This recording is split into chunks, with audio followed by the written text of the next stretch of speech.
You got your stuff grounded yet? What stuff? Your electrical. Heck yeah. Okay. Check it out.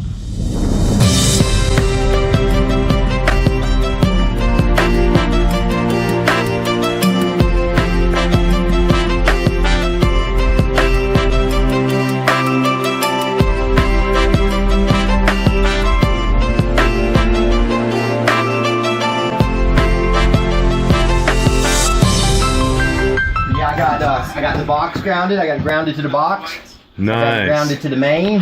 Nice. And I did two of the wires just for extra, relief. Mm-hmm. And got it ran right out here. Now I did pick up a grounding clamp while I was down there, but I didn't have one, so I just used, what you do up here, what you can. That's right. That'll work for now. Yeah, but I got the clamp. Man, your well's not as far off as I thought it was. No, and that's my new box up on top. That's your timer thing? Yeah, the Grunsfeld they put in, I had the electronic package that detects low water, because it has a surge in, or it lets go of the surge in the amperage, and you kicked it off. And it went bad within, I guess, what we have that well pump in there for, 6 weeks? About yeah, 6, that 8 sounds weeks, about right. It went bad. When he came out and replaced it, he said it's the 3rd one that he's had to replace. Now, this type of technology and this type of setup and the way that your well is foreign to most people. Okay. Now, everybody out there knows you're getting a half a gallon a minute. Right. So explain all of this. Okay, well, with a half a gallon a minute, I can pump out my static water, my reserve, pretty fast. I can probably get about 250 to 300 gallons out. So if I forget that I've got the pump turned on, filling up one of the containers, this controller switch here detects the load differential in the pump, and when there's no water in it, the load decreases, so your amps decrease a little bit, and it shuts off. And I've got the timer set to shut it off for 2.5 hours. So, and then it'll kick back on. So really now I could leave filling up a tank and not worry about running my pump dry or have it spinning and running with no water in it. Right. Because we all know that's the worst thing for a well That'll pump. burn a pump up quick. Yes, sir. Yeah, and this is the box that they say they put in on all the BLM properties.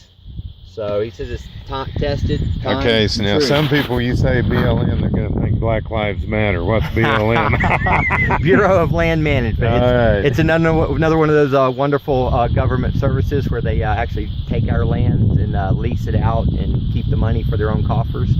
Yeah. I was using the shed to hang all my tools in, so I could start the little construction that I needed to.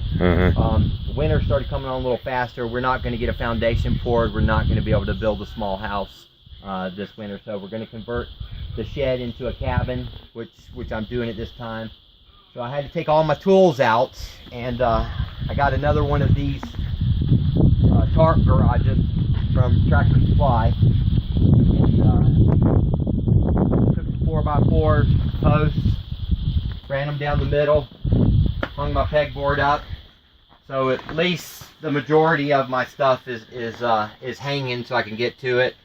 Now I've got a whole nother shed full of tools over there, another tarp shed. So, but I'm going to build shelving down here and organize everything. And these are like, I don't know, like a 10-year rating. I figure up here we'll get 3 out of them.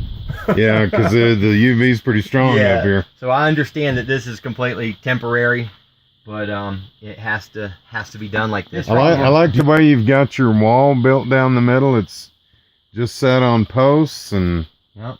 Just posts, and I framed it out, and put some framing in there. And that's nice. That's real nice. Thanks.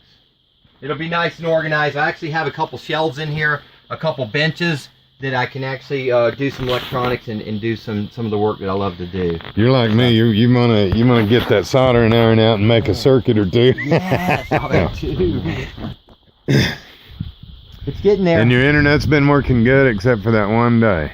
Yeah, just for that one day. But the night before, we had electricity. We had stuff going on right here.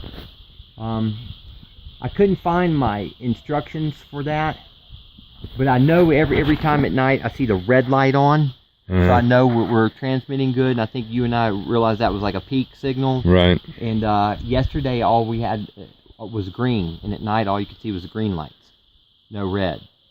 Huh. So, our loft wall up. So this is going to give a space for my 9-year-old son to have a bed up here. I'll build a rail out here, of course, and I'll probably do something fun for him, a catwalk or something to get over to the other one. I got another loft area for him over there. Hold on, son. We're videoing right now, please. Thank you. I got a bunch of stuff at Habitat for Humanity. Great place down there. They mark their stuff like $3 and $5. I bought stub out vents and stuff for here. But man, when you get up to the register, they like give you the whole stack for $5. It's incredible. I love that Habitat here for Humanity. We got a sink basin, a poured one-piece sink basin with the faucet and everything on it for $10 down there. Yeah. You know, it's $119 just for that sink at Home Depot. I know. Yeah, and like I said, the restore here is pretty decent. Oh man, it's a great little restore. They're nice people. They got a lot of good usable stuff too. Even down to nails and screws. I didn't know they had nails and screws. Yeah, inside. And when you go into the far left, a whole shelf of nails and screws and stuff. But so, tell what you're doing here. Okay, here I put up a loft wall, so my son can have a loft space up here. He's 9. We'll build, of course, a nice rail for him. I've got another loft space on the other side, so we're creating usable space with half the loft and storage space with the back half. I'm trying to get everything ready by the end of this week, which is now. So I can start buying insulation and insulate starting Monday. So I've got one more wall to throw up for the bathroom wall, and then I'm going to start insulating.